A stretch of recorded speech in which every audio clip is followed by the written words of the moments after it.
Existem histórias que o tempo não apaga, relatos sussurrados nas noites escuras do sertão, onde o medo se esconde atrás de cada porteira, cada sombra, cada passo na estrada de terra.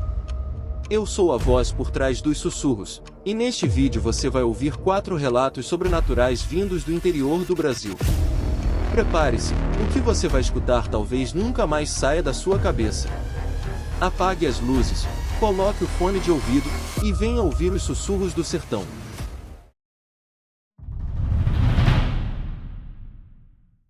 Primeiro relato. Não é fácil para mim falar dessas coisas. Nunca foi. Eu fui criado numa casa de beatas, sabe? Um lar onde o ar cheirava incenso e vela. Entre ladainhas sussurradas ao pé do ouvido, fitas do Senhor do Bonfim penduradas nas portas para afastar o mal-olhado, e benzedeiras que sopravam orações quentes em cima da testa da gente quando a febre subia e a garganta arranhava. Acreditava piamente, do fundo do meu coração, que a fé era o mais seguro dos abrigos contra qualquer mal que pudesse assombrar a gente. Uma couraça, uma proteção inquebrável. Mas o que eu vi, ou melhor, o que eu vivi, naquela terra esquecida de Deus, lá em São Raimundo das Mangueiras, fez minha fé estremecer feito pau podre em tempestade, ameaçando cair a qualquer momento. Me fez questionar tudo o que eu sempre acreditei. Tudo começou numa tarde abafada de agosto, um calor seco que fazia a poeira levantar e grudar na pele. Eu cheguei ao povoado com um encargo que parecia simples no papel, fazer o inventário das terras do meu avô materno. Ele havia morrido havia uns 3 meses, um lapso de tempo que parecia um abismo entre sua vida e minha chegada. Um homem que eu nunca conheci pessoalmente, mas sobre quem minha mãe falava com uma mistura estranha de reverência e medo profundo. Teu avô era seco como o chão rachado pela estiagem e silencioso como o defunto, ela costumava dizer, com a voz baixa, quase um sussurro. Tinha medo do escuro e de tudo que morava dentro dele. Eu, na minha ignorância de menino da cidade, ria por dentro, achando que era coisa de velho, superstição boba. Hoje eu não rio mais. Hoje eu entendo o pavor dele. A fazenda ficava a uns bons 5 quilômetros do centro do povoado, uma distância que parecia se estender no tempo e no espaço. Era cercada por mata fechada, com árvores retorcidas e galhos secos que pareciam garras, estradas de terra vermelha que viravam um brejo com qualquer chuva. Quando cheguei lá, senti que tinha sido engolido pelo tempo. A casa, feita de barro e madeira, estava inclinada, como se estivesse cansada de ficar em pé, prestes a desabar. O telhado, de telhas antigas, estava furado em 3 pontos, deixando entrar o sol e a chuva.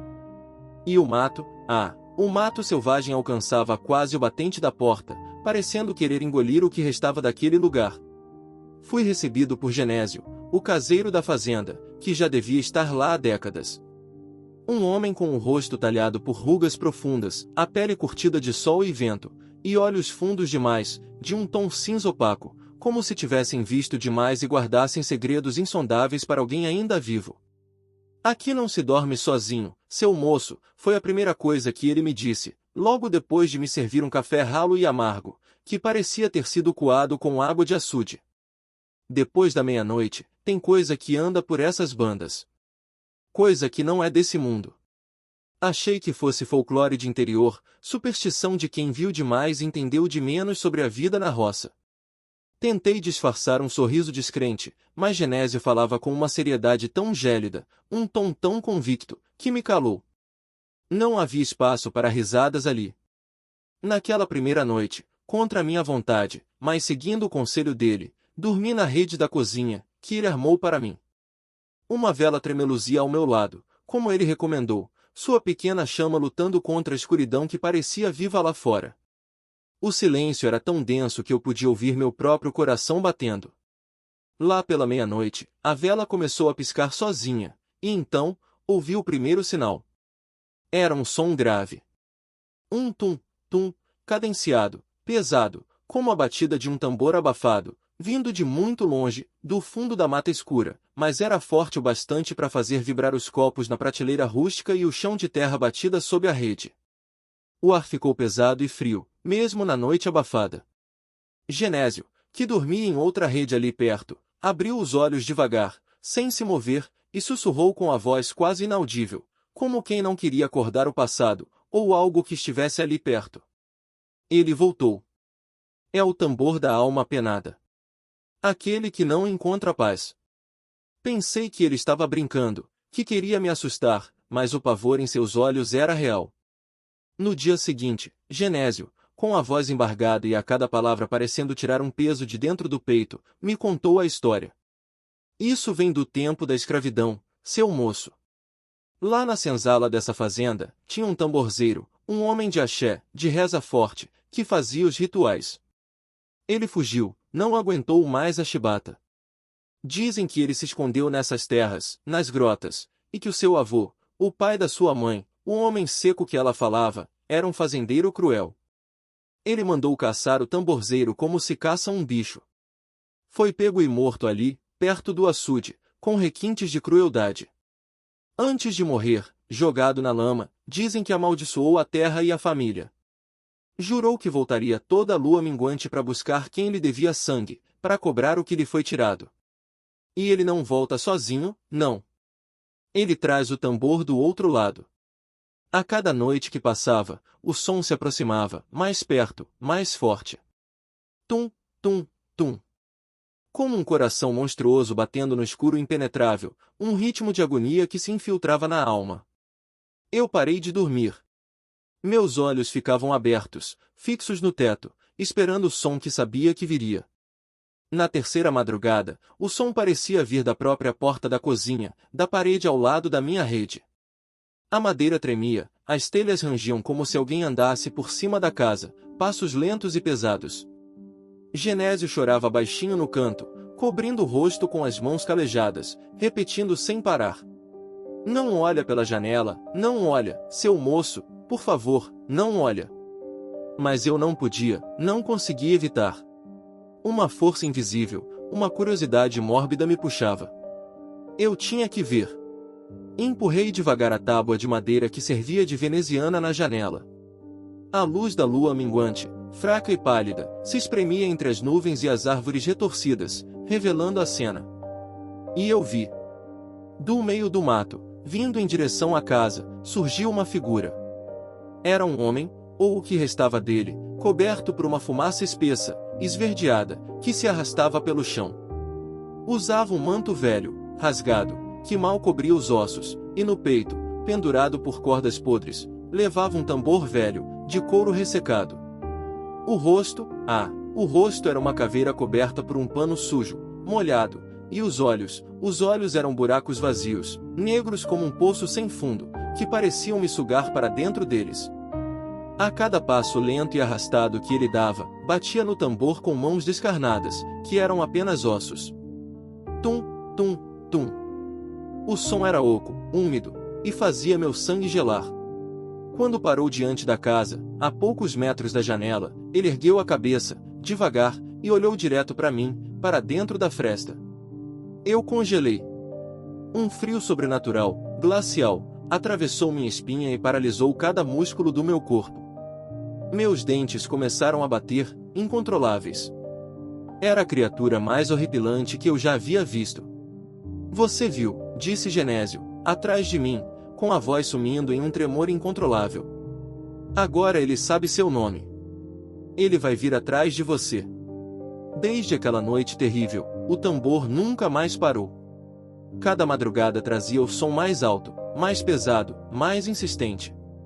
A terra inteira parecia pulsar com ele, com aquela batida de agonia. Eu parei de comer, parei de dormir. Meus olhos ficaram fundos, como os de Genésio, a alma trêmula, o corpo exausto. Genésio, num desespero crescente, chamava benzedeiras de povoados distantes, fazia defumação com ervas amargas, deixava oferendas nos 4 cantos da casa, fumo de rolo, cachaça, farinha. Nada adiantava. O tambor continuava a ressoar, um lamento infernal. Uma noite, quando a vela que mantínhamos acesa se apagou sozinha, como se uma mão invisível a tivesse apagado, e o som do tambor fez a porta da cozinha bater sozinha, com um baque seco, Genésio me olhou com os olhos marejados de lágrimas e terror. O tambor quer justiça, seu moço. Ele não vai parar enquanto não for feita. só tem um jeito de dar um fim nisso: devolver o que foi tirado. Apesar do medo, a exaustão me impulsionou. Guiado por ele, saímos da madrugada escura, apenas com uma lanterna fraca, e fomos até o açude, naquele ponto exato onde o tamborzeiro havia sido morto, onde a lama ainda guardava a memória do crime. A lua minguante nos vigiava por entre as nuvens esparsas, um olho pálido no céu. Cavamos com enxadas velhas, e quando elas não bastaram, com as próprias mãos, na terra úmida e fria. Depois de mais de 1 hora de escavação frenética, encontramos. Enterrado na lama, coberto de raízes e terra, estava um tambor antigo, menor que o da aparição, mas inconfundível. E junto dele, um fêmur humano, um colar de contas vermelhas e pretas que pareciam grudar nos dedos, e uma cabaça rachada. A madeira do tambor e o osso ainda exalavam um cheiro pútrido, um misto de sangue velho, umidade e morte. Levamos tudo até a encruzilhada mais antiga do povoado, um local sagrado para as crenças locais. Ali, com a ajuda de um babalorixá vindo de Codó, um homem forte de voz grave e olhar sereno, realizamos um ritual de entrega. O tambor foi queimado numa fogueira que ardia forte, os ossos foram enterrados novamente com cantos em Yorubá, defumação de ervas que purificavam o ar e lágrimas de alívio de Genésio. Naquela madrugada, depois do ritual, o silêncio finalmente caiu sobre a fazenda como um cobertor pesado e bem-vindo. Nenhum grilo, nenhum vento, nenhum tambor. Pela primeira vez em dias, o ar era respirável, e a paz nos abraçou. Agora ele descansou, disse Genésio, ajoelhado no chão de terra, com os olhos marejados de alívio e a voz embargada. A alma penada encontrou seu lugar. Voltei para a cidade 1 semana depois. Vendi a fazenda, me desvencilhei da terra, da história, dos fantasmas que ali residiam. Mas não deixei tudo para trás. Porque até hoje, nas noites de lua minguante, se o mundo ao meu redor silencia por completo, eu ainda escuto. Tum, tum, tum. O som abafado, persistente, que parece vir de dentro da minha própria mente, das profundezas da minha memória. Não sei se é só lembrança, a ferida aberta daquele pavor. Ou se é aviso. Um lembrete de que há coisas que a fé não explica, e que alguns fantasmas, uma vez vistos, nunca mais nos abandonam. Segundo relato. Dizem por aí que certas casas guardam mais do que poeira, mais do que simples lembranças desbotadas pelo tempo. Algumas, meus amigos, seguram dores tão antigas, sofrimentos tão profundos, que se grudam nas paredes de barro, nas tábuas dos assoalhos, nos móveis centenários e, principalmente, nos cantos mais escuros, onde a luz do sol nunca alcança. O casarão das Palmeiras Secas, lá na zona rural de Alagoinhas, na Bahia, era exatamente esse tipo de lugar. Um sítio que exalava uma tristeza e um mistério que a gente sente na pele, um peso no ar que não se explica. Eu não fui para lá por escolha, não. A propriedade era uma herança, um presente que veio com um cheiro de maldição, uma dádiva envenenada da parte de mãe. Quando meu tio-avô morreu, um homem que eu mal conhecia, deixou essa propriedade em testamento para mim. Você é o único que ainda tem coragem para pisar naquele chão, meu filho, minha mãe disse, com os olhos marejados de lágrimas que não eram só de tristeza, mas de um medo que eu não entendia, como quem lamentava mais do que comemorava um legado. A voz dela tremia, e ela olhava para o horizonte, como se tentasse enxergar um perigo distante. Cheguei no casarão numa tarde quente e úmida de novembro, com o sol a pino castigando a terra. A estrada de terra vermelha que levava à fazenda era flanqueada por uma alameda de palmeiras mortas, todas queimadas ou secas, com os troncos retorcidos e as folhas secas pendendo, como se algo tivesse passado por ali, sugando a vida de tudo ao redor, deixando apenas a carcaça. A casa em si era imensa, imponente na sua decadência, com 2 andares que se erguiam tortos, janelas sem vidros, onde o vento entrava livremente, madeira apodrecida em vários pontos, e um cheiro forte, persistente, de coisa antiga, de mofo, de abandono e de algo mais. Algo que eu não conseguia identificar, mas que me embrulhava o estômago. Logo de cara, percebi que o ar ali dentro parecia parado. Estranho. Como se o tempo tivesse travado, como se a respiração da casa tivesse sido suspensa em algum momento do passado. Cada passo que eu dava no chão de tábuas fazia um render que ecoava nos cômodos vazios. O caseiro, seu Almiro, me esperava no que parecia ser a varanda de entrada. Era um homem magro, com os ossos salientes, já com a pele curtida de sol e de uma vida difícil, e uma expressão constante de alerta nos olhos pequenos e profundos. O rosto dele não transmitia paz, apenas uma vigília eterna. "O senhor vai querer dormir aqui dentro mesmo?" Ele perguntou, com a voz baixa, quase um sussurro, depois de me ajudar a tirar as poucas malas do carro empoeirado. "Por que não, seu Almiro?" Perguntei, tentando manter um tom de normalidade que não sentia. "Afinal, a casa é minha agora. Às vezes é melhor respeitar o silêncio das paredes, meu filho", ele respondeu, baixinho, os olhos fixos num ponto invisível atrás de mim. "Tem segredos que não gostam de ser remexidos." Achei que fosse só superstição, coisa de gente do interior, que tem dessas histórias para contar nas noites de luau. Tentei ignorar o arrepio que me subiu pela nuca. Mas aquela noite foi a primeira vez que ouvi o choro. Um choro que me rasgou a alma. Era madrugada. Eu estava deitado no antigo quarto do meu tio-avô, o mesmo que, segundo minha mãe, ele evitava usar.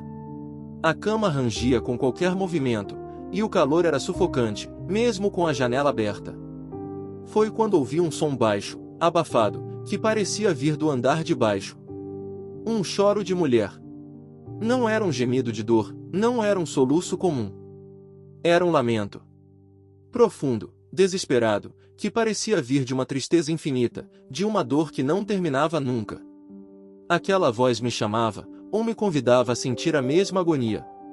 Levantei, descalço, com o chão frio de madeira sob os pés, e desci com cuidado os degraus cobertos de pó, tentando não fazer barulho. A cada passo, o som ficava mais claro, mais próximo.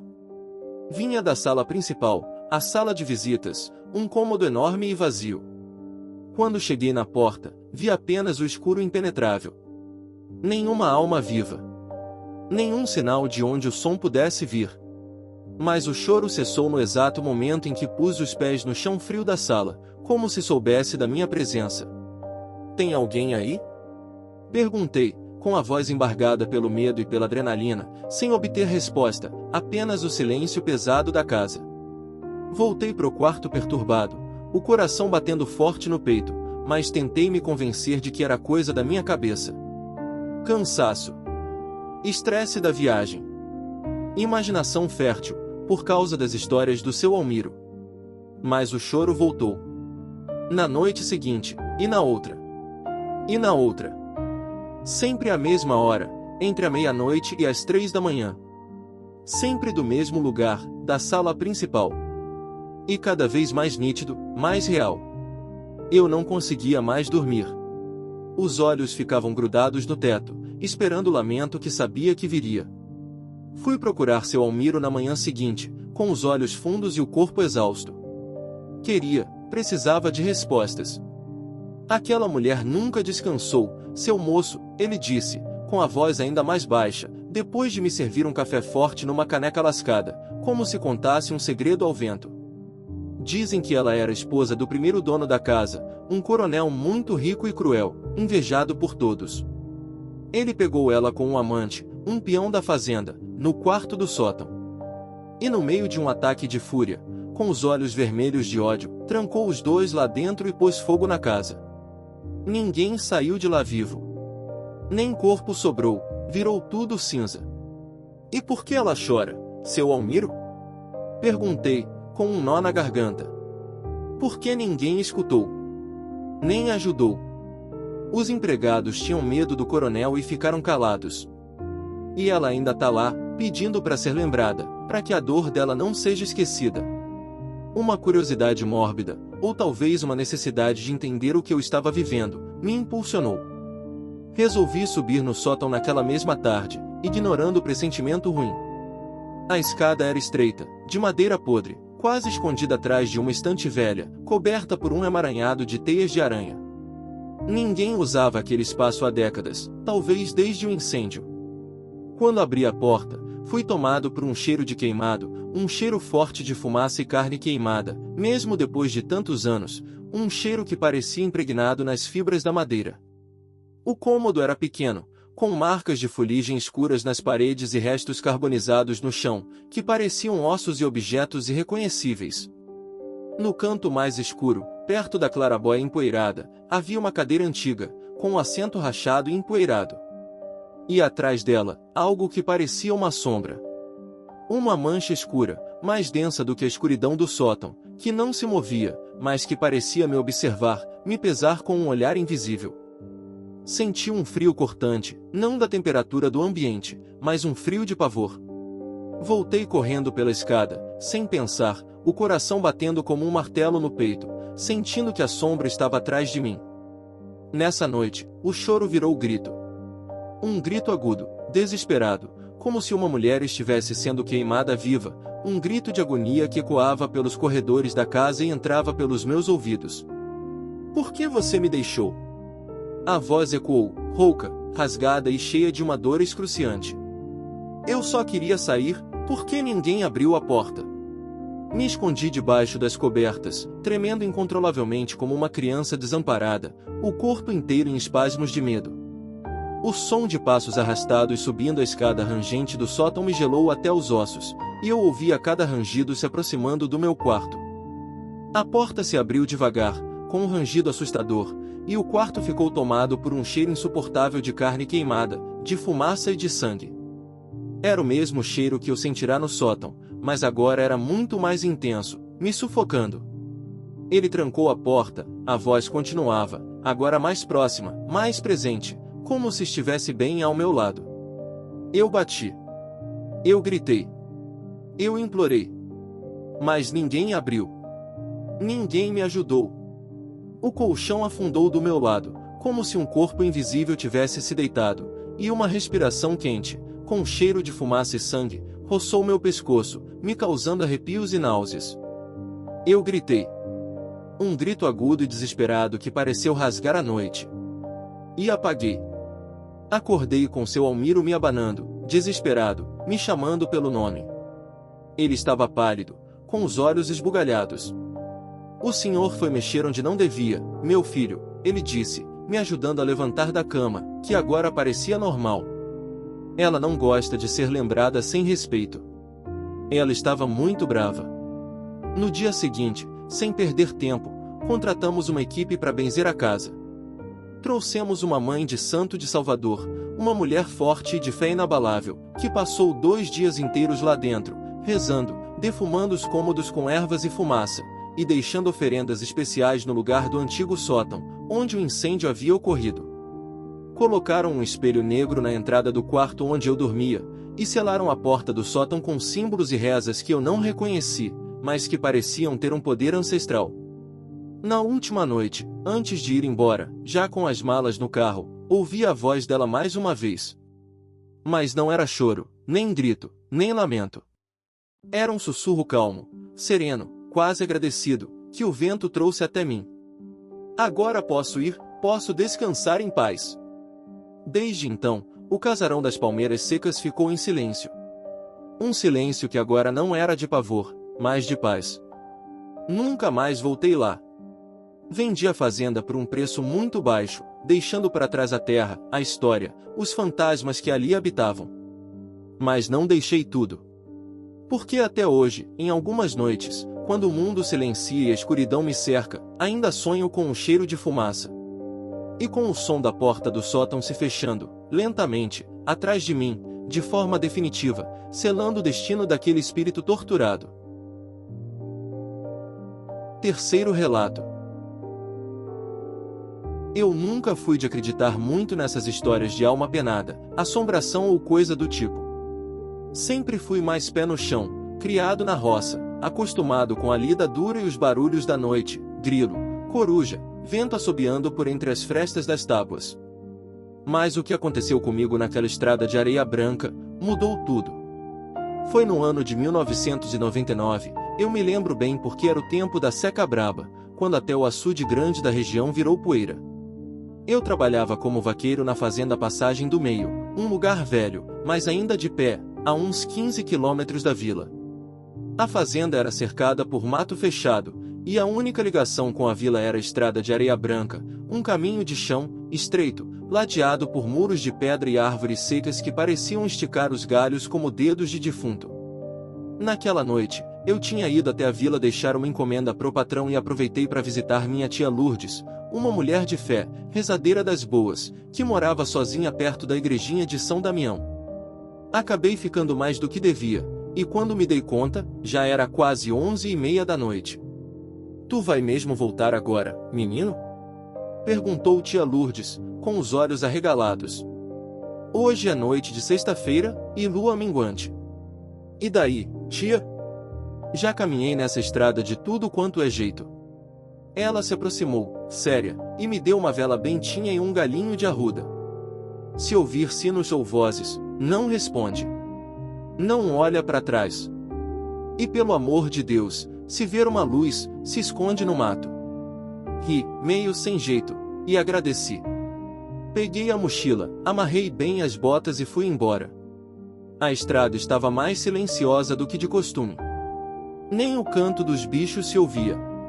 Só o farfalhar das folhas secas sob meus pés e o som do meu próprio coração, que, sem eu entender bem porquê, batia mais acelerado. A lua, escondida por nuvens finas, deixava o caminho numa penumbra esquisita, como se o mundo estivesse encoberto por uma mortalha de neblina.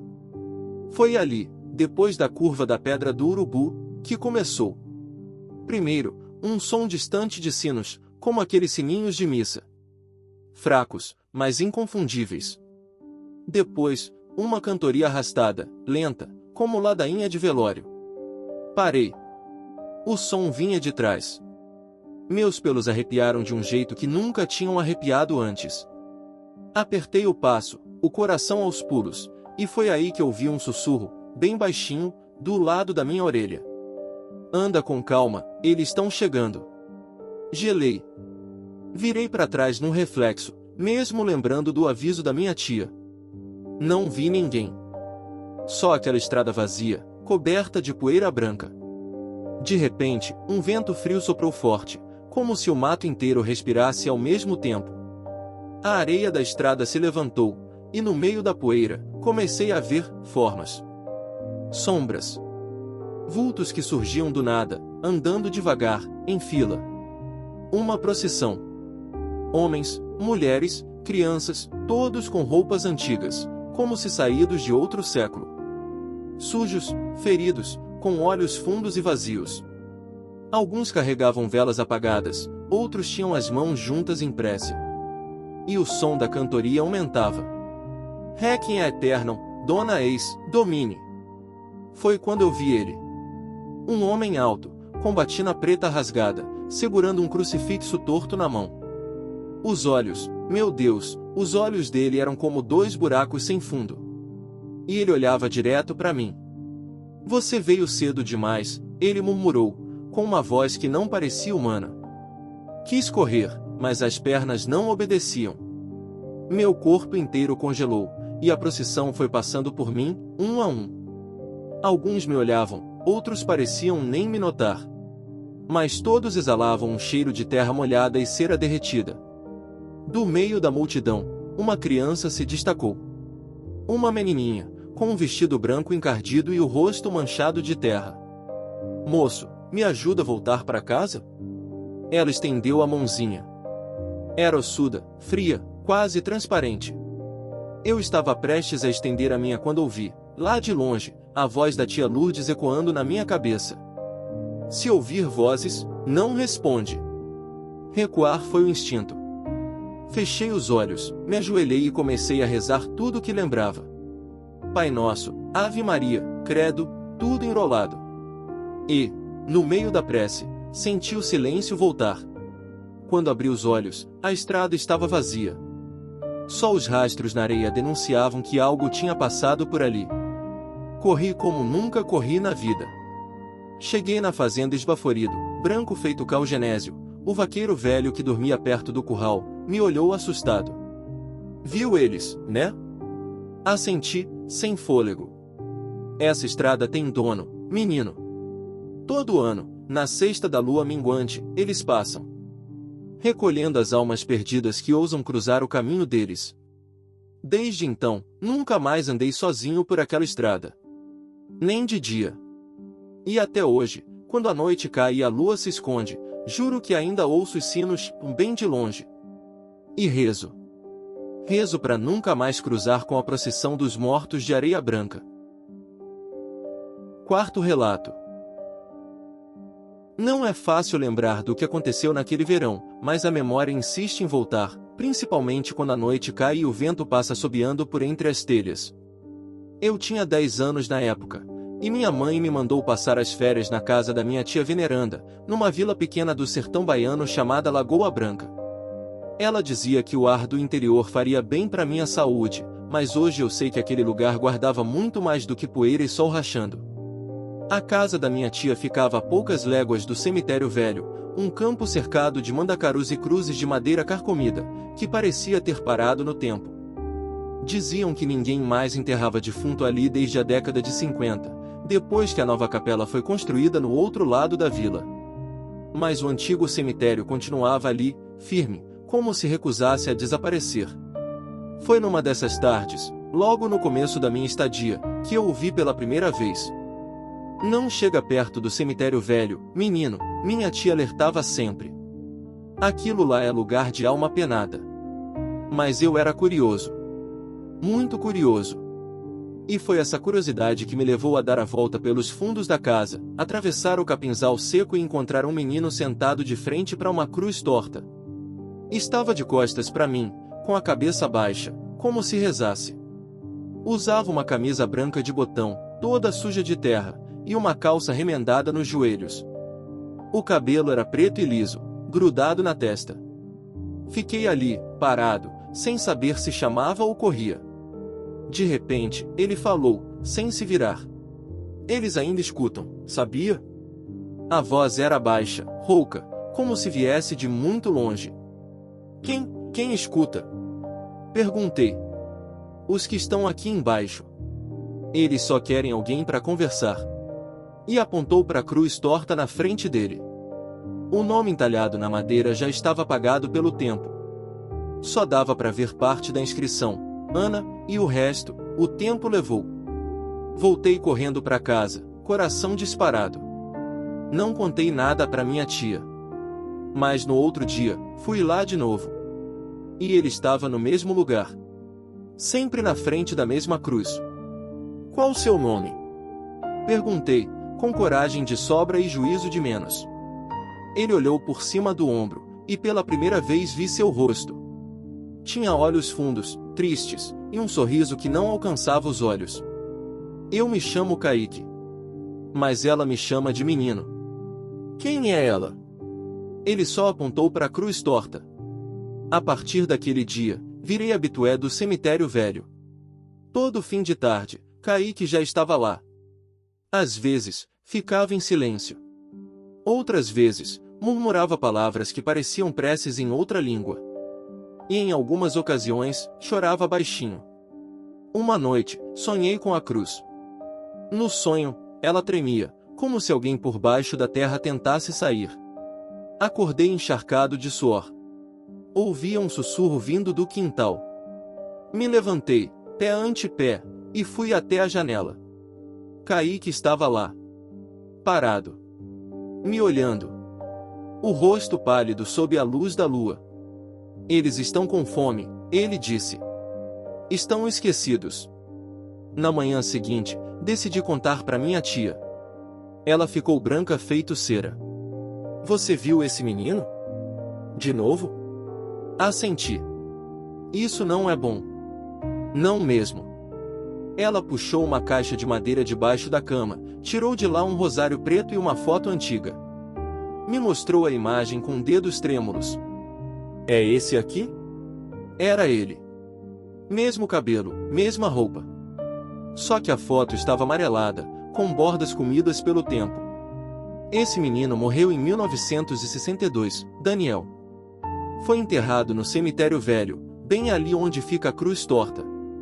O chão pareceu fugir dos meus pés. Como? Mas ele fala comigo. Ele tá vivo. Minha tia me segurou pelos ombros com força. Nunca mais vá lá. Você tá sendo chamado. E se continuar indo, ele vai levar você junto. Fiquei trancado em casa por 2 dias. Mas a presença de Kaique se fazia sentir mesmo de longe. O espelho do banheiro embaçava com palavras escritas de dentro para fora. O quarto gelava à noite, e ouvi batidas do lado de fora da janela, 3 toques lentos, sempre à mesma hora. Na terceira noite, não resisti. Saí escondido. O cemitério me esperava sob a lua cheia. Kaique estava lá, mas agora havia algo diferente. Ele estava em pé sobre a terra batida, ao lado da cruz, com os olhos brilhando num vermelho opaco.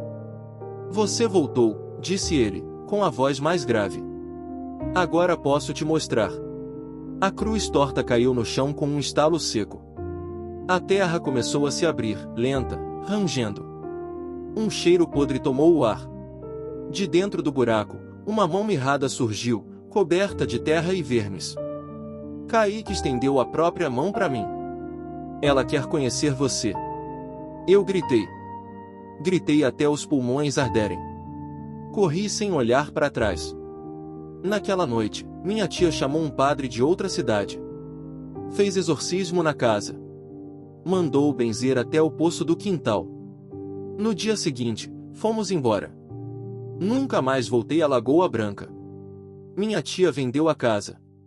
Dizem que o cemitério velho foi cercado com arame farpado, mas ninguém teve coragem de mexer com as cruzes. Hoje, quando ouço crianças falando sozinhas perto de cemitérios, eu não julgo. Só rezo. Porque eu sei que há cruzes que não estão ali apenas por lembrança. Estão por cobrança. E quando o vento passa, leve, no fim da tarde, às vezes ainda escuto. Eles ainda escutam, sabia?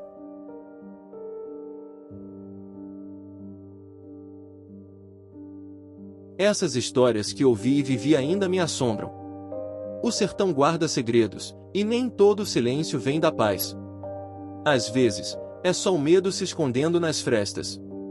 Se você tem um relato sobrenatural do interior do Brasil, envie pra gente. Sua história pode ser contada aqui, no Sussurros do Sertão. Inscreva-se, curta e ative o sino. E lembre-se, no sertão, até o vento pode carregar uma voz.